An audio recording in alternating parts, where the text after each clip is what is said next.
Ce fameux syndrome de la cabane. C'est ça. Qui est un syndrome qu'on n'explique pas bien encore, qui nous vient du Japon. En tout cas, les premiers cas sont répertoriés au Japon, chez des adultes parfois, et qui parfois ont passé plusieurs années enfermés chez eux, sans aucun contact avec l'extérieur, sans plus aucune relation sociale, sans pouvoir tellement expliquer pourquoi. Ce sont des gens qui, en fait, chez eux, découvrent qu'ils ont de quoi subvenir à leurs besoins vitaux, entre guillemets, n'ont plus besoin de l'extérieur et donc décident de ne plus sortir. On les appelle les hikikomori. C'est ça, au Japon, on appelle ça des hikikomori, on appelle ces gens des hikikomori. C'est un phénomène qu'on découvre en Europe.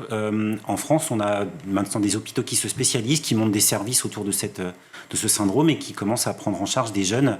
Parce que chez nous, en Europe, ce sont plutôt des jeunes qui sont touchés. Au Japon, on n'explique pas vraiment pourquoi. C'est-à-dire que l'idée de la souffrance n'est pas toujours présente. C'est-à-dire que parfois, ce sont des enfermements volontaires, j'ai envie de dire, de gens qui se coupent de la société et du reste du monde, mais volontairement. Moi, ce qui m'intéressait, c'était plutôt de creuser ces ados qui se coupent du monde, mais de manière involontaire. C'est même presque malgré eux. C'est physiquement, ils ne peuvent plus passer. Ils n'arrivent plus à sortir, on va en parler. C'est un syndrome qui serait né, vous racontez l'histoire à un moment du bouquin, pendant la ruée vers l'or. Oui. On a commencé à le nommer à ce moment-là. C'est ça. En fait, pendant la ruée vers l'or, et c'est aussi le cas des gardiens de phare, ce sont des gens qui ont passé plusieurs mois, voire presque une année entière, enfermés dans un isolement total. C'est le cas pour ce qui est de la ruée vers l'or, ils sont dans des cabanes. C'est ça, ils vivent dans des petites cabanes au bord de la rivière.